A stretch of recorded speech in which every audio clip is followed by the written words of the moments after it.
Doudou chien.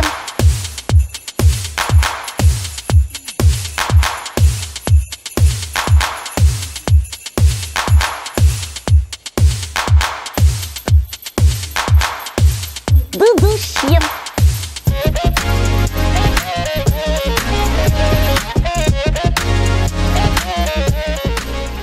Coucou tout le monde, c'est Kevin, j'espère que vous allez bien, moi ça va nickel. On se retrouve pour la dernière vidéo débriefing de 2021 avec le match qui opposait le Paris Saint-Germain à la section féminine des Girondins de Bordeaux. Mais avant cela, n'hésite pas à t'abonner à ma chaîne de YouTube, à lâcher un gros pouce bleu, à me suivre sur Facebook, Instagram et Twitter qui sont dans la description, ainsi qu'à activer la petite cloche pour être au courant de mes prochaines vidéos en 2022.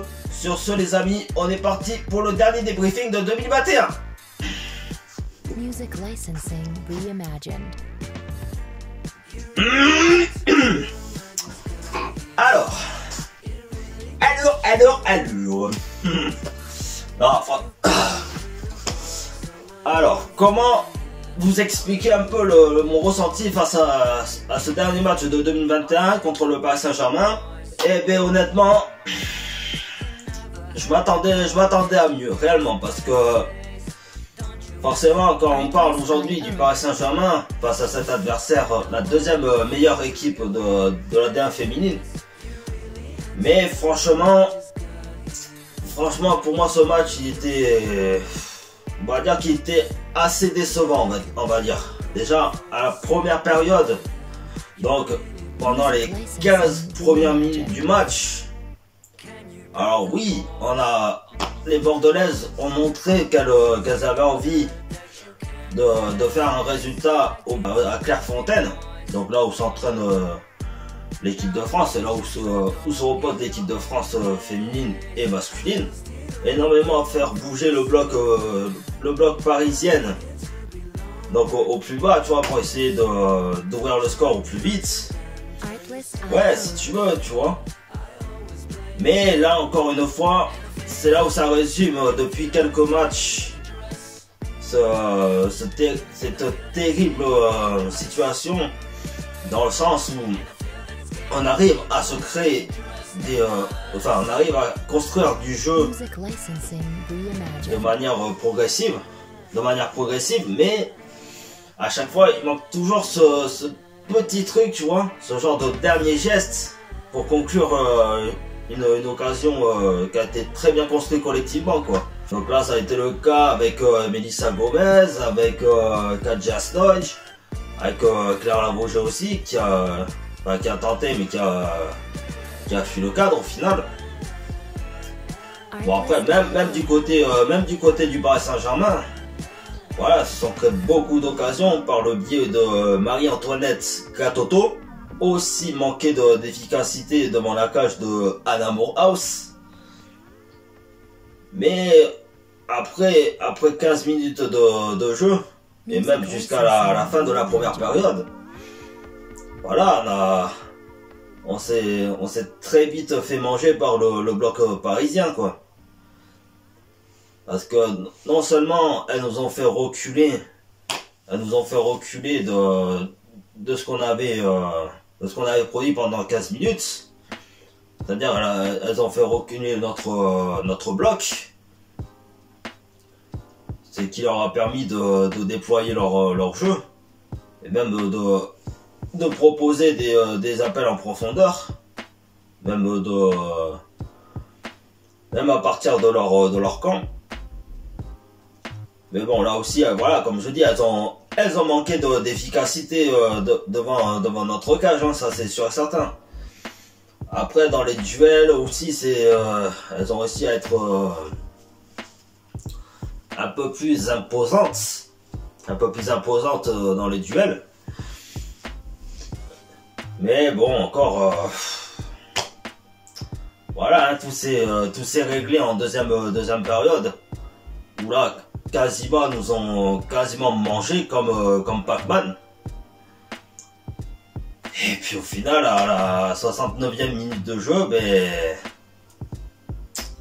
voilà, la même punition qu'il y a qu'en ce début de saison. C'est-à-dire que, comme je dis tout à l'heure, on a des occasions, mais on les met pas au fond. L'adversaire aussi a des occasions, mais ils ne mettent pas au fond. Et il y en a toujours une qui va réussir à la mettre au fond des filets. Et marquer l'unique but de la rencontre, quoi. Et franchement, d'un point de vue global de cette première partie de saison, alors certes, en ce dimanche 12 décembre, on a perdu sur le plus petit des scores, certes. Mais franchement, tu vois, ça se disait être un grand match. Mais pour moi, ça a été certes, ça a été un match assez serré, on va pas se mentir là-dessus. Mais pour moi, il y aurait eu un score comme à la fin de la saison en 2017. Tu vois, un 2 buts partout. T'aurais dit là, ok, tu vois, là il y a eu quelque chose. Là il y a eu de l'engagement, il y a eu des buts. Mais là hier en ce dimanche 12 décembre, bon, même si j'ai pas vu grand chose à cause du stream qui n'a fait que bugger. Encore heureusement que j'ai réussi quand même à regarder le match. Mais franchement, ça résume bien la première partie de saison très compliquée des Girondins de Bordeaux. Enfin, très compliquée. On n'est pas comme dans la situation de l'ASJ Soyaux non plus, tu vois. De toute façon, après, comme je dis, j'ai beaucoup d'admiration pour cette équipe de Soyaux. Mais voilà, quoi. En fait, à partir du moment où on a été éliminé donc de la Ligue des Champions contre Wolfsburg, ben c'est là où on a commencé un peu à dérailler, quoi. Donc notamment contre Fleury 91, le Stade de Reims, l'Olympique Lyonnais. Après voilà, on avait quand même réussi à se rattraper donc face à l'en avant Guingamp. Après contre le Paris FC. Et c'est là où je me disais, voilà, tu vois, qu'on allait se redonner un petit peu d'espoir pour essayer d'accrocher cette troisième place, donc synonyme de qualification en Ligue des Champions. Mais franchement, comme je dis, quand on se crée tant d'occasions après sur les prochains matchs, enfin sur les matchs suivants contre Montpellier et contre Dijon, et qu'au final, bon, on perd contre Montpellier face à un but de je sais plus qui sur penalty. Encore merci Charlotte Bilbao pour cette belle connerie. Et contre Dijon, ben, c'est la Nigérienne Désirée Opa Nonzi. Je sais pas si je prononce bien son nom de famille, mais peu importe. Puis voilà, quoi. Donc franchement, après, dites-moi en commentaire ce que vous pensez de cette première partie de saison. Mais franchement, si ça continue comme ça, malgré le retour, j'espère en 2022, de Julie Thibault, de Delphine Châtelain, de Mélissa Herrera et de Roman Bruno, même si Roman Bruno, je pense que c'est un peu compliqué sa blessure. Mais si franchement on en reste à ce même rythme, je pense que la Ligue des Champions, on peut se le fourrer bien dans le trou du cul, quoi. Enfin, on peut se le fourrer dans le cul, quoi. Et qu'on devra se contenter de la 5e ou de la 6e place. Parce qu'en plus, ce qui est assez frustrant, que ce soit pour les joueuses comme pour nous les supporters, c'est que au cours de la saison, on a entendu donc la fin des mercatos onéreux, donc c'est-à-dire les mercatos gourmands, tu vois, pour une ambition de Ligue des Champions. Tu vois, le fait qu'on allait recruter Khadija Chaud et ainsi de suite. Moi, je pense que ce genre d'objectif pour la prochaine saison, je pense que ça a mis quand même une grosse claque dans la gueule des joueuses. Et même pour nous, quoi. Parce que imaginez que depuis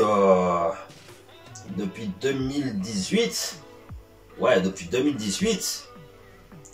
bon, malgré que voilà, l'entraîneur Jérôme Doba moi je pas trop apprécié certaines choses de lui. Mais en 2018, tu vois, il avait commencé à avoir cet objectif déjà d'essayer de se mettre au niveau de l'Olympique Lyonnais et du Paris Saint-Germain, même si ça a été compliqué. Mais aussi de commencer à s'installer, d'avoir un peu le statut d'une équipe favorite, quoi, en quelque sorte. Donc, de ce point-là, à justement essayer de se qualifier en Ligue des Champions. Voilà, ça c'était une putain de vraie ambition de la part de la section féminine des Girondins de Bordeaux. Et franchement, je sais pas ce qui est passé par...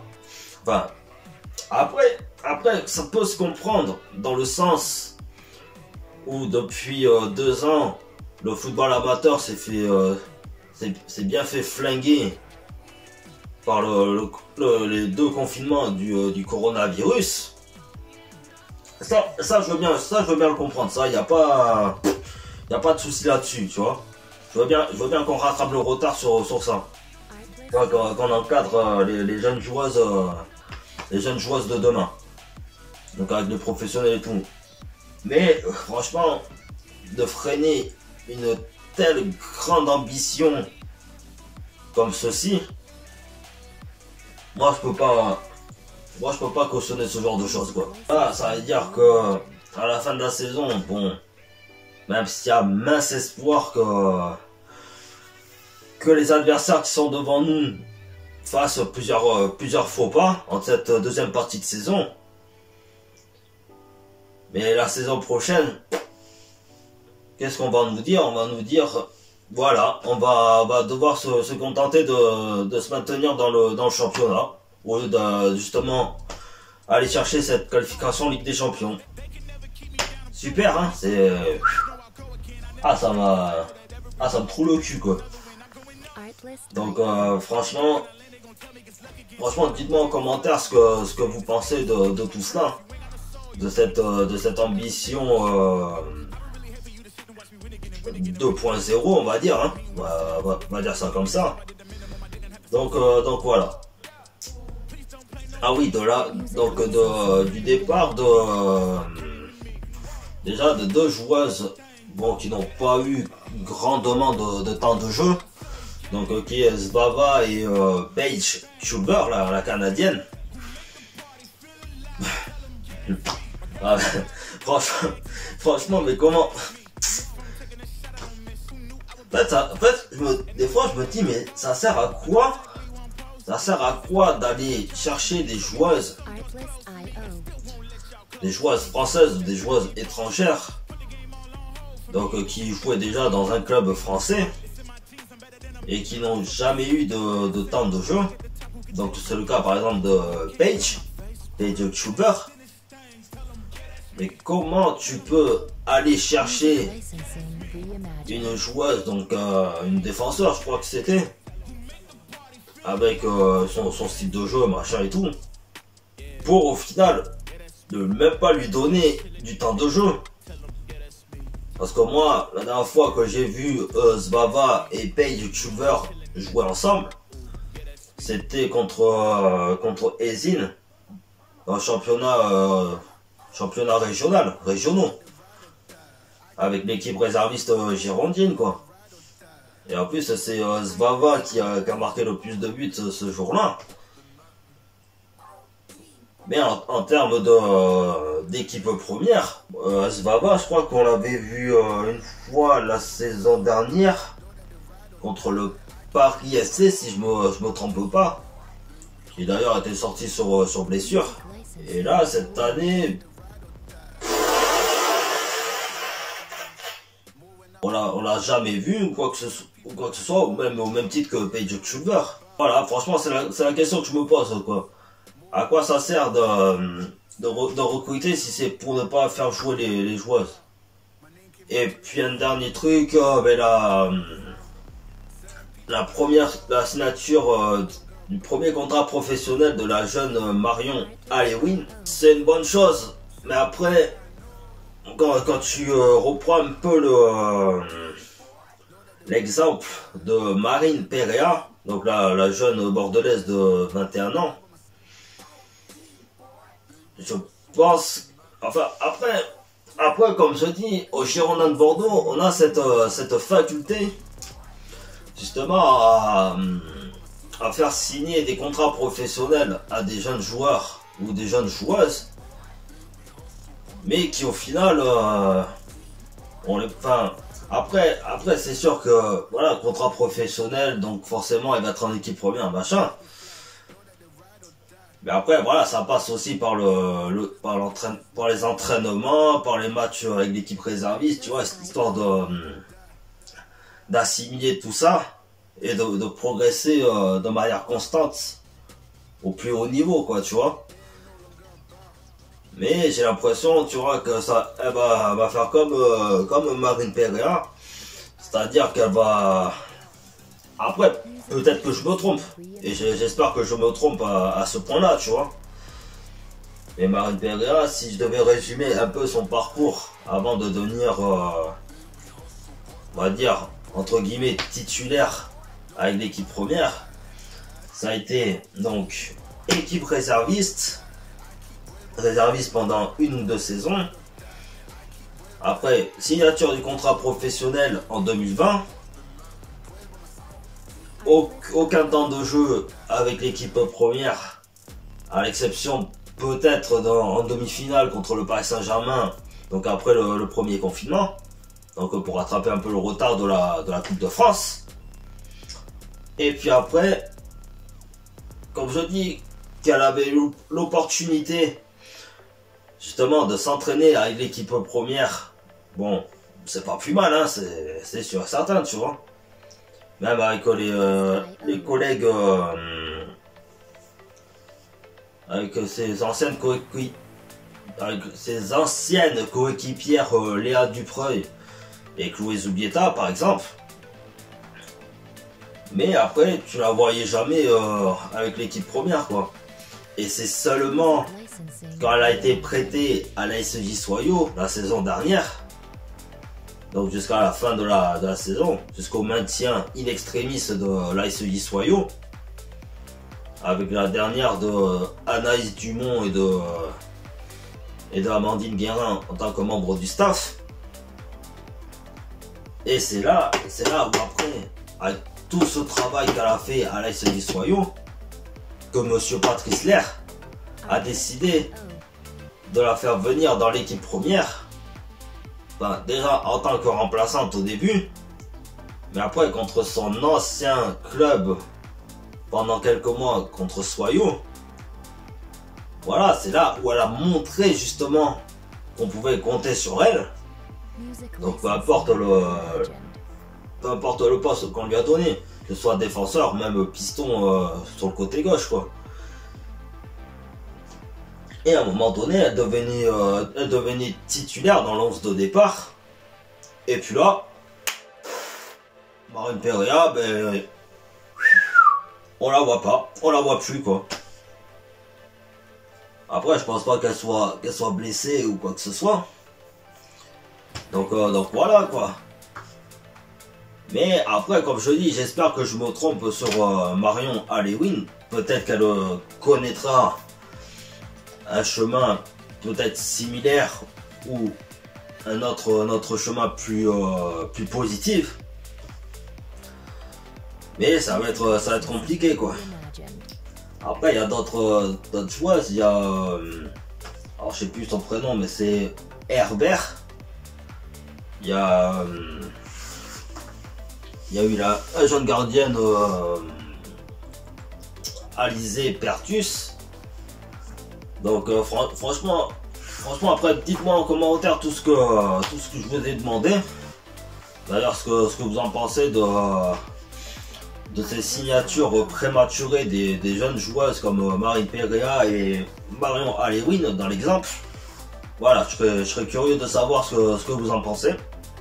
Donc voilà, on arrive à la fin de ce dernier débriefing de la DRKMA pour le match du Paris Saint-Germain contre la section féminine des Girondins de Bordeaux. J'espère que ça vous aura plu. Si c'est le cas, n'hésitez pas à vous abonner à ma chaîne YouTube, à lâcher un gros pouce bleu, à me suivre sur Facebook, Instagram et Twitter qui sont dans la description, ainsi qu'à activer la petite cloche pour être au courant de mes vidéos en 2022.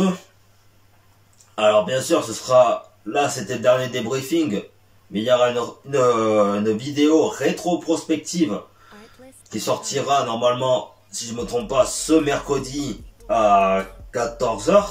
Ouais, 14h. Donc ce sera une rétrospective de ce qui m'a plu en 2021, malgré la Covid-19 et etc. Hein. Donc voilà. Donc on se retrouve pour la vidéo qui sortira mercredi. Et puis sur ce, ben, je vous souhaite de très belles fêtes de fin d'année. Donc sur ce, portez-vous bien, passez de jolies fêtes de fin d'année. Et on se retrouve en 2022 pour de nouvelles aventures du football féminin. Allez, ciao ciao les gens, bye bye. Souvenez-vous, c'était la vie.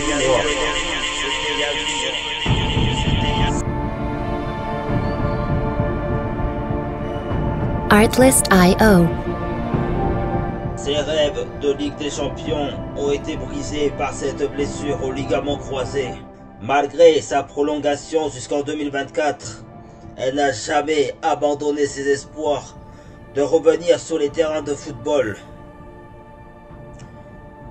Et en ce 12 décembre 2021, elle est de nouveau prête à revêtir le maillot scapulaire des Girondins de Bordeaux. Bref, tu l'as compris, Julie Thibaud est de retour parmi l'effectif de la section féminine des Girondins de Bordeaux. Oh yeah!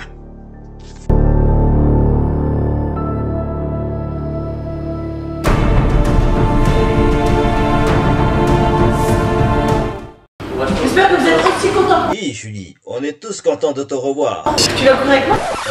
Ça, va falloir attendre après les fêtes alors.